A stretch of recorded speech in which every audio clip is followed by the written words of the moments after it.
The city didn't just hear the screeching tires, it felt the ground tremble as a crimson streak tore through the concrete arteries of downtown. It wasn't just a car, it was a ghost moving at 200 kilometers per hour, weaving through the thick, suffocating rush-hour traffic with the precision of a surgeon. Behind it, a dozen sirens wailed in a chaotic symphony of urgency, red and blue lights painting the skyscrapers in jagged, frantic strokes. This was not a routine pursuit. This was an act of war on the streets.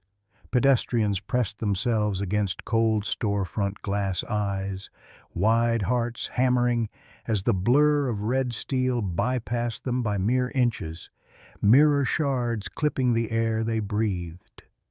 Overhead, the relentless thrum of a police helicopter rotor cut through the city smog, its spotlight acting as the eye of an unforgiving god, tracking the prey below. Inside the command center, the air was thick with the scent of ozone and high-voltage stress. A voice cracked over the speakers, cold and sharp. "Suspect is in possession of the asset. I repeat, the target is carrying the package. Do not, I emphasize, do not let him leave the grid."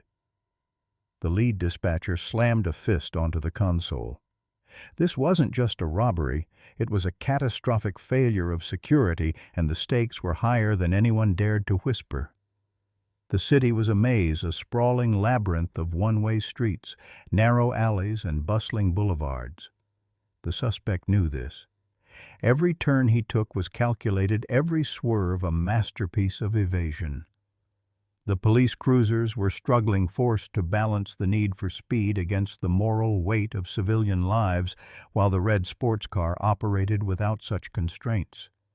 Every second that ticked by felt like an eternity, a slow-motion descent into chaos. The cameras in the city's traffic grid flickered with the movement, 1,000 digital eyes watching a master at work. They were playing a game of cat and mouse, but the cat was losing, and the mouse had something that could dismantle the foundation of the city itself. As the car drifted around a corner on two wheels, narrowly missing a city bus, the tension reached a boiling point. The police were closing in, but the suspect was accelerating, heading deeper into the heart of the urban jungle, where the shadows were long and the secrets were even darker. This was the moment the city would remember, the day the law lost its grip and the chase became a legend of terror and mystery that no one would ever truly be able to explain. The investigation team arrived at the high-security facility, their faces etched with confusion and disbelief. The vault doors, capable of withstanding a direct explosive blast, were hanging off their hinges like discarded toys. But the scene inside was wrong. The display cases holding rare diamonds, the shelves stacked with millions in bearer bonds, and the encrypted drives containing the city's financial records. They were all untouched, glowing under the sterile lights of the vault. The investigator in charge, Detective Miller, knelt before the central pedestal. It was empty. The item missing wasn't gold, wasn't cash, and certainly wasn't power in the conventional sense. It was a lead-lined, nondescript black box, roughly the size of a briefcase, reinforced with biometric locks that should have made it impenetrable. Miller reached out his hand, hovering over the cold metal surface where the box had rested only minutes ago. "Why?" he whispered to himself, the question echoing in the silent vault-like silence. Suddenly his radio chirped a sharp, static-filled command. "Detective, leave the scene. The file on the item has been classified level crimson. You are to forget you saw the vault contents. Hand over your logs to the sector supervisor immediately." Miller froze. A robbery of this magnitude usually commanded a full-scale forensic analysis, yet here they were, being ordered to bury the truth before the trail even cooled. He looked around the room, catching the eyes of his team. They were just as unsettled. Suspicion flickered in the air like a dying light bulb. What was in that box that warranted such desperate suppression?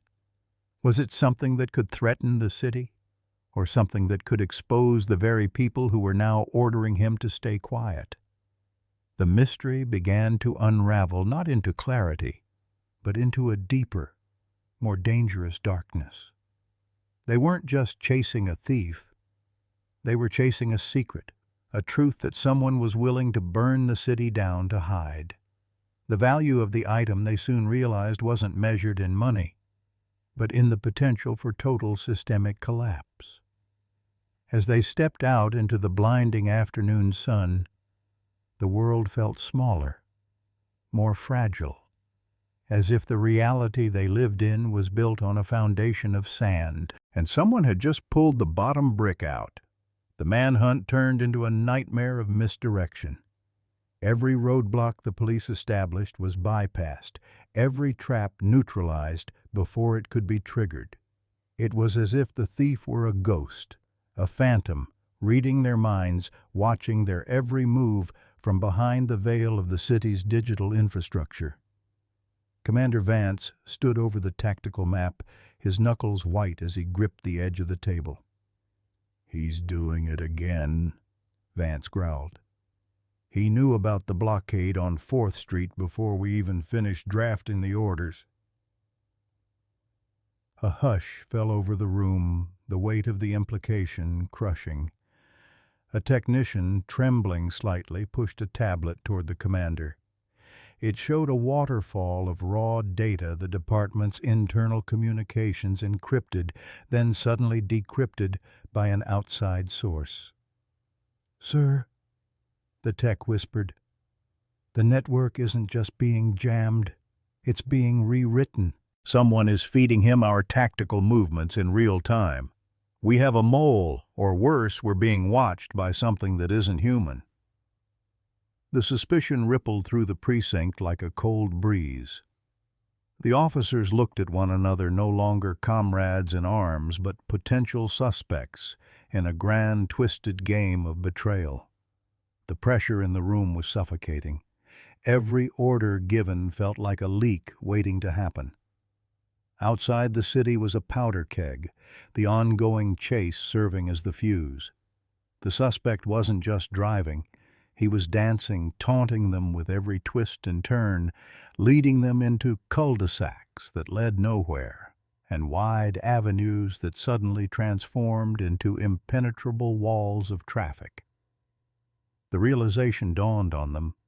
They weren't leading the hunt anymore. They were being herded, guided like cattle toward a destination they couldn't see. The fear was no longer about catching the thief. It was about what would happen when the hunt finally came to an end. The silence of the radio frequencies was now more terrifying than the noise, a void where trust should have been. Someone was playing them, pulling their strings. And the more they fought, the more entangled they became in the web of an unseen adversary who was always, without exception, one step ahead. The chase culminated in a grand, echoing space, the abandoned Grand Central Mall, a cavernous structure of glass and steel that had been awaiting demolition for months. The red car, its paint scraped and dented, skidded across the marble flooring, the sound of tearing rubber screaming against the vaulted ceiling. It drifted, spinning, before finally slamming into a pillar, the engine stalling with a final choked cough. Silence returned to the mall, a heavy, suffocating weight.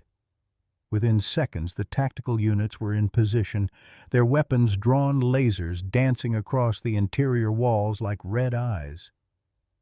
"Target locked," the team leader signaled, his voice calm, professional, and deadly. They moved in a wall of tactical gear and unwavering intent, clearing the debris-filled corridors. Every shadow was an enemy, every reflection a potential threat. They moved with a synchronization born of years of training surrounding the mangled wreckage of the red sports car. The leader held up a hand, signaling a halt. "On 3, he muttered. "We open the doors. If he moves, engage. The tension was so thick it felt like the air itself was turning into concrete. 1, 2, 3. The door was ripped off its hinges, the metal groaning in protest. They swarmed the vehicle, weapons pointed at the driver's seat, ready to neutralize the threat. But there was no threat. The seat was empty. The steering wheel was locked in a forward position, the engine still ticking from the heat of the chase. But there was no one inside. There was no sign of a struggle, no blood, no footprints, and most disturbingly, no black box. It was as if the driver had vanished into thin air, leaving behind nothing but the scent of burnt rubber and the echoes of a failure. The team searched the vehicle, the interior completely untouched, save for a single discarded object sitting on the passenger seat. It was a realization that hit them harder than any physical blow. They had been chasing an empty car through the busiest part of the city, and while they had been busy securing the perimeter, the true target had already slipped through their fingers, leaving them standing in the center of an empty arena, completely and utterly outplayed. The investigation had reached a dead end, a cul-de-sac of mystery that mocked the city's finest investigators. Inside the car, hidden under the driver's seat, Detective Miller found the only clue left behind, a burner phone, its screen dark and cold. With a steady hand, he pressed the power button. The screen flickered to life, showing a single, unread video file. He played it. The image that filled the small screen was grainy dark and claustrophobic. A person sat in a chair, their face entirely obscured by an elaborate, featureless porcelain mask. They didn't move. They didn't fidget. They were as still as a statue. "If you are watching this," the voice spoke, a synthesized, genderless tone that sent shivers down Miller's spine, "it means I am already beyond your reach, beyond your borders, and beyond your understanding." The voice paused, the sound of a ticking clock becoming audible in the background of the recording. "You chased a ghost because you were too arrogant to realize you were never meant to catch me. You were meant to provide the show." Then the screen changed. A timer appeared, large, red, and unforgiving, 00:59, 00:58, 00:57, counting down with a relentless rhythmic pulse. The video ended, leaving Miller staring at his own reflection in the black glass of the phone. At that exact moment, miles away, at a forgotten freight railway station on the city's outskirts, the security cameras, long ignored and covered in cobwebs, flickered to life. The footage showed a man unremarkable in every way, walking with a steady, purposeful gait toward a train that was slowly pulling away from the platform. Under his arm, tucked away, was the black box. He didn't run. He didn't look over his shoulder. He didn't show any sign of fear. As he stepped onto the last car of the train, he stopped just for a second. He turned his head, looking directly into the camera lens. For a heartbeat, the world seemed to stop. He didn't smile, didn't threaten. He simply looked, a cold, knowing look that seemed to pierce through the screen and directly into the heart of the mystery. Then he stepped inside the steel doors, sliding shut with a final, definitive thud. The train accelerated, disappearing into the vast, ink-black horizon, leaving the station behind, silent and abandoned. The chase was over, but the enigma had only just begun. The item was gone. The man was a ghost, and the clock. The clock was still ticking. The silence that followed the train's departure was not a peaceful one. It was a heavy, suffocating vacuum that seemed to suck the oxygen straight out of the command center. Every screen in the room, previously flashing with red alerts and tactical maps, suddenly went dead, At the exact moment the timer on the burner phone reached 0, the tech team scrambled their fingers, flying across keyboards in a desperate bid to regain control, but the monitors remained pitch black, reflecting nothing but their own pale, terrified faces. Detective Miller stood frozen in the dim light, the burner phone heavy in his hand, like a block of lead. He knew with a sudden and terrifying certainty that the countdown wasn't for a bomb. It was for an awakening. The city's entire digital infrastructure hadn't just been breached, it had been hijacked from the inside out. "Sir," the lead technician stuttered, his voice cracking under the immense pressure, "our firewalls didn't just fail, they were rewritten from the root level. The encryption keys we used to secure the city's power grid, the water treatment plants, and the transit systems, they're gone." The black box wasn't just a container for physical assets, it was the physical master key to the entire metropolis. The revelation hit the room like a physical blow. They hadn't been dealing with a simple thief or a high-tech corporate espionage operative. They were dealing with an architect of chaos. The red sports car had been nothing more than a brilliant piece of theater, a flashy, high-speed distraction designed to pull every single asset of law enforcement into the center of the city, while the real operation took place in the shadows of the digital realm. The realization was sickening.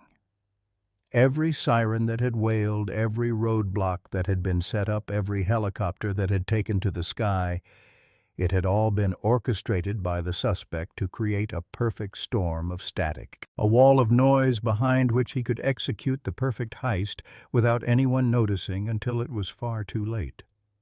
The city was now completely blind, its technological eyes gouged out, leaving its citizens vulnerable to whatever the phantom driver had planned next.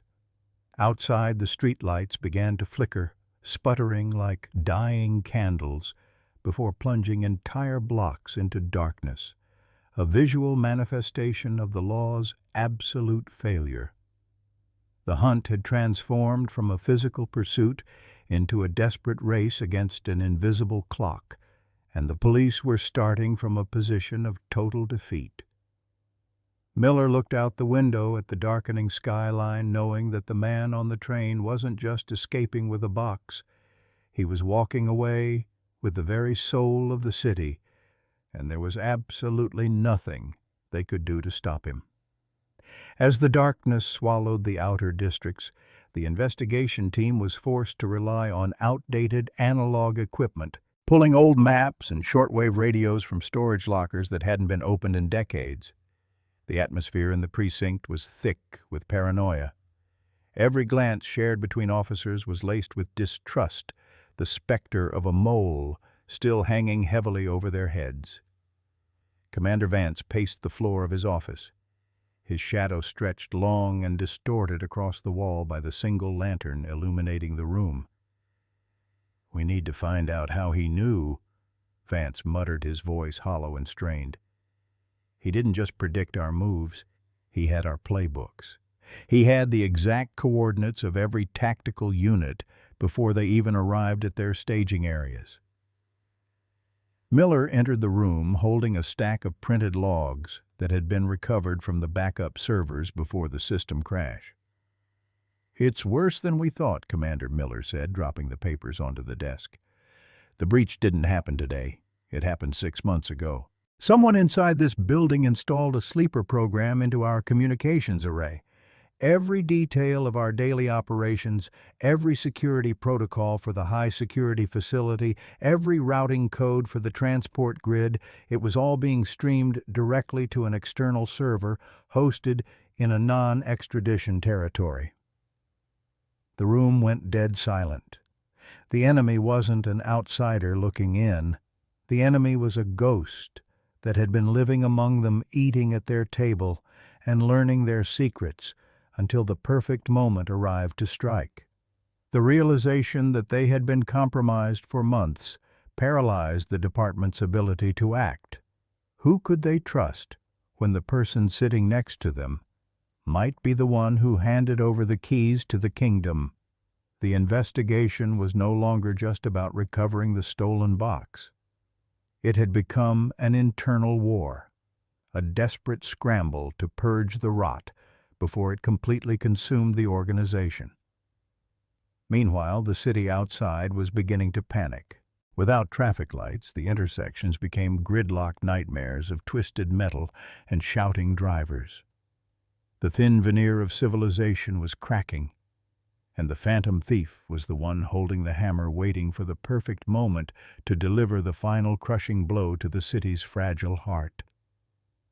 Miles away from the chaotic center, the freight train surged forward through the industrial wasteland, its massive iron wheels clicking rhythmically against the steel rails. Inside the dark, cavernous interior of the final cargo car, the man in the porcelain mask sat on a wooden crate, the black box resting between his feet like a prize of war. The only light came from the small, glowing screen of a military-grade laptop, its interface displaying a real-time map of the city they had just left behind. He watched as the grid squares darkened one by one, a digital plague wiping out the lights of civilization in his wake. He reached down his gloved fingers, tracing the intricate, laser-etched lines of the box's biometric lock. With a soft click, he entered a sequence of commands into his computer, bypassing the final layer of security that the facility's engineers had sworn was unbreakable. The box hissed, a small cloud of pressurized nitrogen escaping into the cold air as the lid slowly swung open, revealing a single, flawless crystalline drive that hummed with a faint, ethereal blue light. This was the Genesis Core, an experimental artificial intelligence prototype capable of subverting any encrypted network on the planet, a weapon of infinite digital dominance that the government had spent billions developing in total secrecy. The man didn't celebrate. His expression behind the mask remained completely hidden, but his movements were deliberate, devoid of any hesitation. He connected the drive to his laptop, watching as the data began to upload a massive torrent of information that would give him total control over not just one city, but the entire nation's defense grid. He wasn't a thief looking for a payout. He was a revolutionary looking to reset the balance of power, to tear down the old world and build something new from the ashes. The train rumbled as it crossed a steel bridge, the sound echoing across the empty fields, a lonely herald of a new era that the world was not prepared to face. He knew the police would eventually figure out the train's destination, but by then the data would be scattered across 1,000 decentralized servers around the globe, making him truly immortal in the digital ether. Back at the command center, Miller was running out of time. He had managed to patch together a crude tracking system using old civilian ham radio frequencies, hoping to catch any residual signal the suspect's laptop might emit as it uploaded the stolen data. It was a long shot, a desperate gamble in a game where they had already lost almost all their chips. Suddenly, the radio speaker crackled. A sharp burst of static followed by a high-pitched rhythmic tone that made the hairs on the back of Miller's neck stand up. "I've got something," Miller shouted, leaning over the console. "It's an uplink signal, massive bandwidth originating from the Northern Rail corridor. He's on the freight line heading toward the border." Vance didn't hesitate. "Assemble the remaining tactical units. We use the old manual transport vehicles if we have to, but we stop that train before it reaches the state line. If that data leaves our jurisdiction, we lose all leverage, and this city becomes a permanent dead zone." The remaining officers, tired and broken, but fueled by a sudden surge of adrenaline, grabbed their gear and headed toward the garage. They knew this was their final stand, a chaotic, uncoordinated assault against an enemy who had outsmarted them at every turn. They were driving blind into the night without satellite support, without digital comms, relying entirely on instinct and raw determination. The drive toward the northern corridor was a journey through a nightmare. The city was silent dark, and filled with the eerie shapes of abandoned vehicles and confused citizens wandering the streets. The sense of urgency was palpable, a heavy weight pressing down on every man and woman in the convoy. They were the thin line between order and total anarchy, and that line was fraying with every passing second.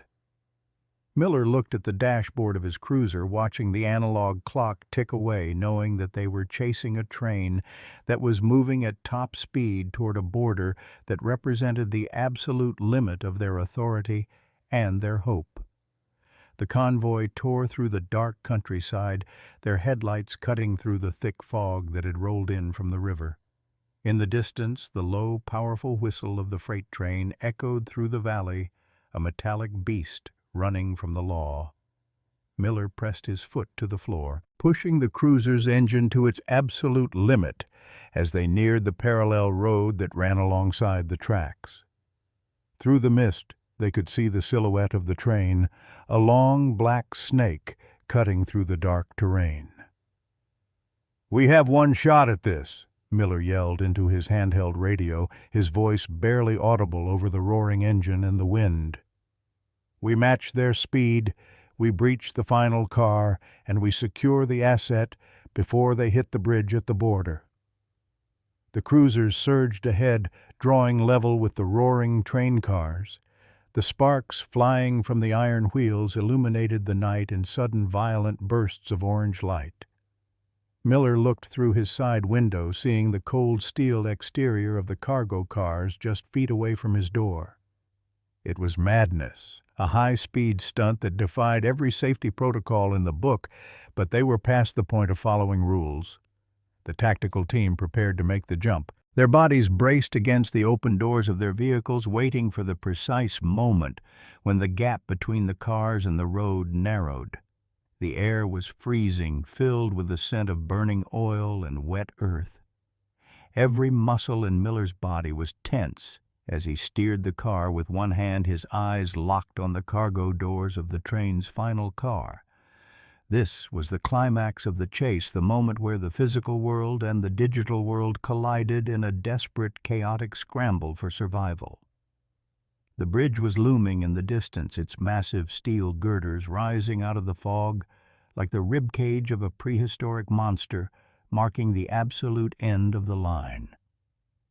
With a coordinated roar, 3 tactical officers leaped from the moving vehicles, their boots slamming against the narrow metal iron ladder of the train's final car. They held on with white-knuckled desperation as the train swayed violently over a rough patch of track. Miller watched from below, his heart in his throat as the officers climbed toward the roof, their figures silhouetted against the gray night sky. They reached the cargo door, deploying a manual hydraulic spreader to force the heavy steel doors open against the locking mechanism. The metal groaned a screaming protest that cut through the thunder of the engine before finally giving way with a loud pop. The officers tumbled into the dark interior of the car, weapons raised flashlights slicing through the darkness. "Clear!" the first officer called out over the shortwave frequency, his voice tight. "We have the crate, we have the computer, but the suspect is gone." Miller slammed his fist against the steering wheel. "What do you mean, gone? He was just there. The signal was active." Inside the car, the officers approached the laptop, which was still humming softly on the wooden crate. The screen showed a progress bar that read, "Upload complete, 100%. Beneath the message, a text file was open, the cursor blinking patiently as if waiting for someone to read it. The lead officer leaned in his flashlight, illuminating the text. It was a message directed entirely at them. "You are always looking at the wrong target," the text read. The train was just another vehicle. The data is already everywhere. Look up. At that exact moment, the clouds above split open and a blinding light descended from the sky, illuminating the train and the surrounding cars in a brilliant artificial day. It wasn't a police helicopter. It was something much larger, a high-altitude drone that had been hovering in the stratosphere, acting as the true receiver for the stolen data, a ghost satellite that belonged to no nation and no law. The tactical team stood frozen inside the train car, realized they had been outmaneuvered yet again. The man in the porcelain mask had never intended to stay on the train. It had been nothing more than a mobile transmitter, a way to keep the signal moving so the police couldn't pinpoint the upload source until it was finished. Miller slowed his cruiser down as the train began to cross the border bridge, the steel structure swallowing the cars one by one until they disappeared into the darkness of the neighboring territory. He pulled over to the side of the road, the engine idling roughly as he stepped out into the cold night air. The city behind him was a dark silhouette, a broken giant waiting for a dawn that might never bring back the world they knew. The Genesis core was gone, its contents scattered across the global network, a dormant force waiting to be activated by a master hand. Miller walked toward the edge of the riverbank, looking down at the rushing water below. Near the base of the bridge, hidden in the shadows of the concrete pillars, he spotted something caught in the reeds. It was a white porcelain mask, its featureless surface staring up at the sky with a cold, mocking expression. Beside it lay an empty, lead-lined box, its interior glowing with the faint, fading remnant of a blue light. There were no footprints, no signs of a struggle, nothing to indicate where the man had gone or who he really was. He had stepped off the train before it even reached the bridge, disappearing into the fog, and the river like a ghost returning to the ether. The chase that had started in the crowded streets of the downtown center had ended here in the quiet, freezing isolation of the border, leaving behind more questions than answers. The next morning, the sun rose over a city that felt fundamentally altered. Power had been partially restored to the central grid, but the system was unstable, flickering like a dying pulse as the tech teams worked around the clock to purge the remnants of the suspect's code. The streets were quiet, the usual morning rush hour replaced by an eerie, hesitant silence as people looked at their devices with a new sense of fear and suspicion. Detective Miller sat at his desk in the precinct, the porcelain mask sitting in a plastic evidence bag before him. It was a useless piece of plastic, devoid of any DNA fingerprints or manufacturing marks that could lead them to a suspect. The file on the case had been officially closed by the higher-ups, stamped with a crimson seal that barred anyone from investigating further. The official narrative would be that a lone hacker had attempted a digital extortion scheme and had been neutralized by law enforcement, a lie designed to keep the public from realizing how close they had come to total annihilation. But Miller knew the truth. He knew that the man who had driven that red car through the heart of the city was still out there, watching them from behind 1,000 screens, waiting for the perfect moment to execute the next phase of his plan. The black box was gone, the data was free, and the rules of the game had changed forever. He looked out the window at the bustling streets below, wondering how many of the people walking by were part of the unseen network that had helped the Phantom escape. The city thought the chase was over, that the danger had passed.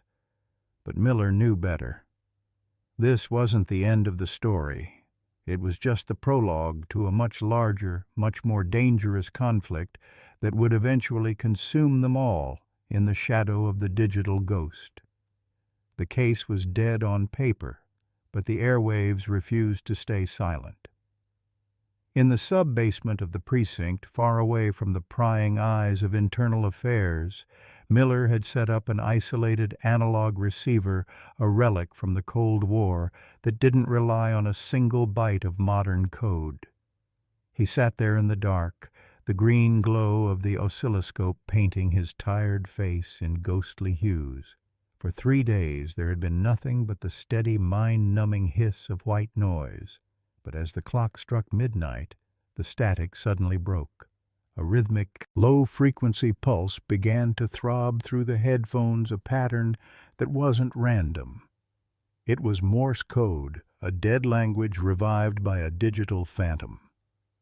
Miller grabbed a pen, his hand shaking slightly as he translated the clicks into letters. "The lights are on, but the house is empty," the message read. It repeated 3 times before dissolving back into the chaotic void of the radio ether. Miller dropped the pen, a cold sweat breaking out across his forehead. It wasn't a random transmission. It was a status report. The phantom wasn't hiding. He was assessing the damage he had left behind, checking the pulse of the city he had so effortlessly paralyzed.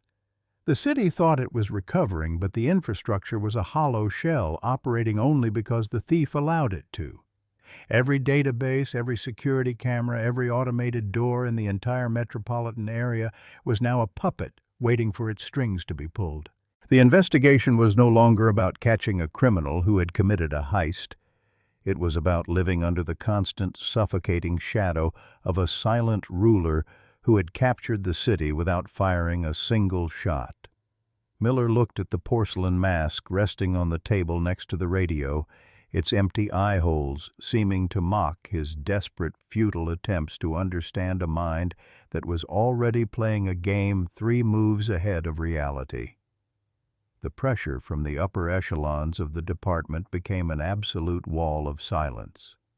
Commander Vance was reassigned to a remote administrative post within 24 hours of the bridge incident, his career effectively buried under a mountain of non-disclosure agreements.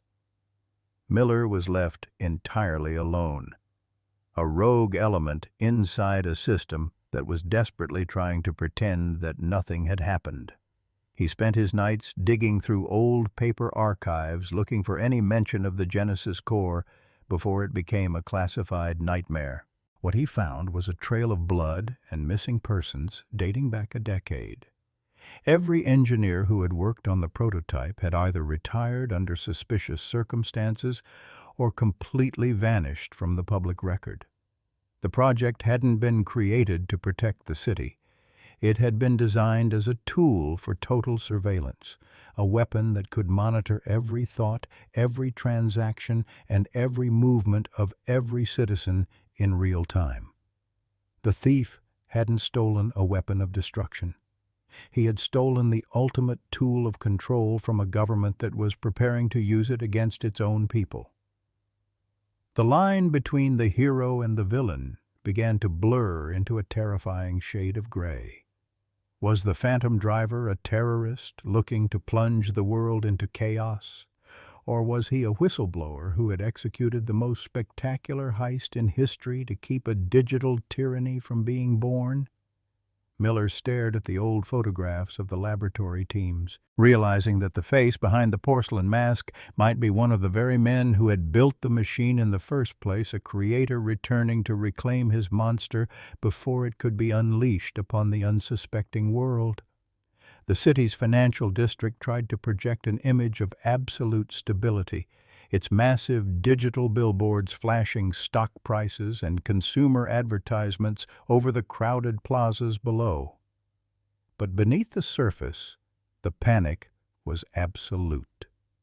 The major banks had realized that their core ledgers had been mirrored during the high-speed chase, their proprietary algorithms copied and encrypted by an unknown entity. Miller walked through the financial district, his eyes tracking the subtle changes in the environment, the increased number of private security guards, the nervous glances of executives entering corporate limousines, the sudden unexplained maintenance delays on the trading floors. He knew what they were waiting for, the second shoe to drop. The Phantom hadn't just taken the Genesis core to store it on a shelf. He was preparing a market correction of apocalyptic proportions.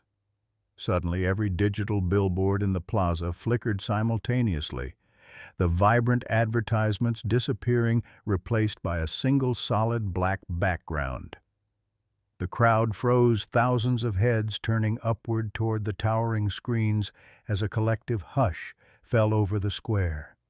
The image of the porcelain mask appeared, spanning 50 stories high, looking down on the thousands of people below like an ancient deity. The currency of the future is not gold, nor is it data. The synthesized voice boomed from the synchronized audio systems of every building in the district, a deafening wave of sound that shook the windows. The only true currency is accountability. Your institutions have built a fortress of lies, but you forgot that a fortress is just a cage with thicker walls. Today the doors are unlocked. The screens went black again, leaving the crowd in a stunned, breathless silence as the first automated alarms began to wail from the depths of the central bank vaults. The chaos that followed the broadcast was instantaneous and total. The automated vault systems of 3 major international banks began to cycle open their mechanical locks, disengaging as the internal software overrode the physical security protocols. The bank employees watched in horror as the heavy steel doors swung open on their own, revealing the vast wealth within to empty corridors. It wasn't a robbery of physical cash. It was a systemic liquidation. Millions of accounts belonging to the city's most corrupt political figures and corporate syndicates were being emptied in real time, the funds being redistributed into thousands of untraceable, decentralized accounts across the globe. Miller ran toward the central bank building, his badge held high, as he fought his way through the surging crowd of panicked employees and onlookers. He breached the main security office, finding the technicians staring helplessly at their monitors as a command prompt executed millions of transactions a second. "Stop it!" Miller shouted, grabbing the lead engineer by the collar. "Pull the master plug! Kill the power to the entire facility!" The engineer looked at him with eyes full of absolute despair. "We can't," he whispered, his hands trembling. "The system has initiated the Phantom Protocol. It's using our own defensive firewalls to block us out. If we cut the power manually, the software is programmed to delete the entire financial registry of the city. Every mortgage, every savings account, every record of ownership will be erased permanently. He's not just robbing us, he's holding our entire history hostage." The realization was a death sentence for the city's economy. They were completely paralyzed, forced to watch their financial foundation crumble under the weight of an algorithm they couldn't stop, designed by a ghost they couldn't catch. The chaos that followed the broadcast was instantaneous and total. The automated vault systems of 3 major international banks began to cycle open, their mechanical locks disengaging as the internal software overrode the physical security protocols.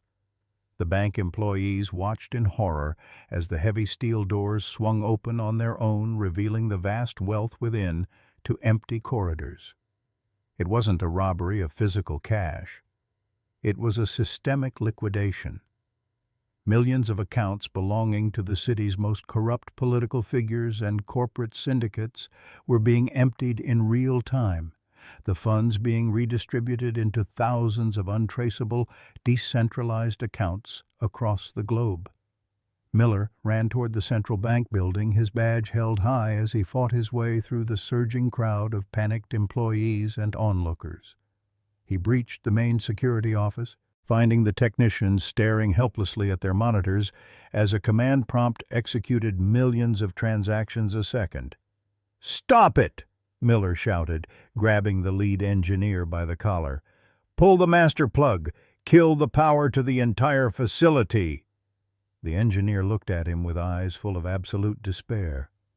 "We can't," he whispered, his hands trembling. "The system has initiated the Phantom Protocol. It's using our own defensive firewalls to block us out. If we cut the power manually, The software is programmed to delete the entire financial registry of the city. Every mortgage, every savings account, every record of ownership will be erased permanently. He's not just robbing us, he's holding our entire history hostage. The realization was a death sentence for the city's economy. They were completely paralyzed, forced to watch their financial foundation crumble under the weight of an algorithm they couldn't stop, designed by a ghost they couldn't catch.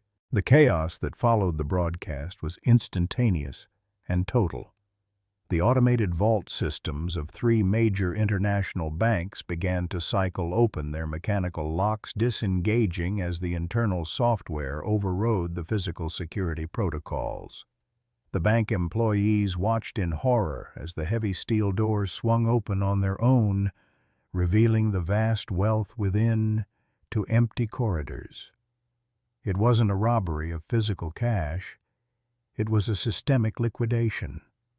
Millions of accounts belonging to the city's most corrupt political figures and corporate syndicates were being emptied in real time, the funds being redistributed into thousands of untraceable, decentralized accounts across the globe. Miller ran toward the central bank building, his badge held high, as he fought his way through the surging crowd of panicked employees and onlookers. He breached the main security office, finding the technicians staring helplessly at their monitors as a command prompt executed millions of transactions a second. "Stop it!" Miller shouted, grabbing the lead engineer by the collar. "Pull the master plug! Kill the power to the entire facility!" The engineer looked at him with eyes full of absolute despair. "We can't," he whispered, his hands trembling. "The system has initiated the Phantom Protocol. It's using our own defensive firewalls to block us out. If we cut the power manually, the software is programmed to delete the entire financial registry of the city. Every mortgage, every savings account, every record of ownership will be erased permanently. He's not just robbing us, he's holding our entire history hostage." The realization was a death sentence for the city's economy. They were completely paralyzed, forced to watch their financial foundation crumble under the weight of an algorithm they couldn't stop, designed by a ghost they couldn't catch. As the financial system bled out, Miller realized that the ultimate destination of the Phantom wasn't the border, nor was it the train station. Those were physical distractions for a physical police force. The true location of the operation had to be somewhere within the city itself, a place with enough raw power and physical network infrastructure to handle the massive data load of the Genesis core without burning out the local grid. He pulled up the city's old subterranean blueprints, looking for the intersection of the primary fiber optic trunk lines. There was only one place where all the veins of the city's digital heart converged: the deep utility vaults beneath the old abandoned subway system, a subterranean labyrinth closed off since the mid-19th century. Without waiting for backup, knowing that any communication would alert the suspect, Miller grabbed his heavy-duty flashlight, his service weapon, and a portable analog diagnostic tool. He descended into the dark tunnels of the forgotten transit system, the air growing thick with the smell of damp earth, rust, and old electricity. The roar of the city above faded into a distant rhythmic thrum, replaced by the heavy dripping of water and the scuttling of unseen creatures in the dark. He walked for miles, guided only by the ancient brick arches and the faint, unmistakable hum of high-voltage cables vibrating through the concrete floor. The hum grew louder, changing from a dull drone into a sharp, high-pitched whine that vibrated in his teeth. He knew he was close. He rounded a final turn, the brick tunnel opening into a massive vaulted chamber that had once been a central pumping station. In the center of the room, surrounded by a spider web of heavy black cables that snaked into the floor, stood a portable server rack, its cooling fans screaming as they fought the stagnant underground heat. Miller stepped into the chamber, his flashlight beam cutting through the cloud of dust and ozone. His gun was drawn, his sights lined up perfectly on the figure standing before the glowing server rack. The person was tall, dressed in a dark tactical coat, their back turned to the detective as their fingers moved across a virtual keyboard projected onto the cold brick wall. "Step away from the console," Miller commanded, his voice echoing off the vaulted ceiling like a gunshot. "Keep your hands where I can see them. It's over." The figure didn't flinch. The typing continued for a few seconds before stopping with a final decisive stroke on the air keyboard. The figure slowly turned around the featureless porcelain mask, reflecting the harsh light of Miller's flashlight. "It was never over, Detective." The synthesized voice echoed through the chamber, but this time the tone was different, stripped of its digital distortion, revealing a familiar human cadence underneath. The figure reached up, their gloved fingers catching the edge of the mask, lifting it slowly to reveal the face beneath. Miller's breath caught in his throat, his arm dropping slightly as his brain struggled to process the reality before him. It was Commander Vance, the man who had led the pursuit, the man who had coordinated the defense of the city, the man who had been his mentor for 10 years. He was the ghost. "Why?" Miller whispered the word, tasting like ash in his mouth. Vance smiled, a tired, humorless expression that held no malice, only an overwhelming sadness. "Because the system cannot be reformed from within, Miller," Vance said quietly, stepping away from the glowing console. "I spent 30 years trying to protect this city, only to discover that the people we protect it from are the ones who sign our paychecks." The Genesis Corps was going to be activated next month. It would have turned this entire country into a digital prison. I didn't steal it to destroy the world. I stole it to give the world a choice. The silence between the two men was heavier than the miles of earth above them. Miller stood with his weapon still raised, his finger resting on the cold steel of the trigger, but his mind was an absolute battleground of conflicting loyalties. The law he had sworn to uphold demanded that he arrest the man before him, that he secure the server and return the Genesis Corps to the authorities. But his conscience, fueled by the terrifying truths he had uncovered in the dark archives, told him that doing so would be the ultimate act of betrayal against the citizens he was supposed to protect. Vance watched him, his expression calm and accepting, completely unbothered by the barrel of the gun pointed at his chest. "The upload is done, Miller," Vance said, his voice dropping to a whisper as the server fans began to wind down, their screaming whine fading into a low, gentle hum. "The Corps is no longer in this room. It's no longer in that box. It belongs to everyone now. The software is open source, scattered across 10 million private devices. No government can buy it, no dictator can weaponize it, and no police force can lock it away in a vault again." He stepped back toward a dark service exit that led deeper into the unexplored tunnels beneath the state line. "You have a choice to make, Detective. You can shoot me, take this empty hardware back to the surface, and let them pin a medal on your chest while they build a new cage. Or you can walk back up into the light, look at the world with open eyes, and help them navigate the freedom they just inherited." Vance turned and stepped into the darkness of the exit tunnel, his silhouette vanishing into the absolute blackness before Miller could even find the words to speak. Miller stood alone in the center of the ancient pumping station, the flashlight beam illuminating nothing but the empty server rack and the discarded porcelain mask resting on the cold brick floor. The chase that had started with a roar of engines in the heart of the city had ended in absolute suffocating silence, deep beneath the earth. He slowly lowered his weapon, clicking the safety back into place, knowing that the city he returned to would never be the same again, and that the true story of the chase would never be written in any police log, remaining forever a secret buried in the shadows of the digital dawn.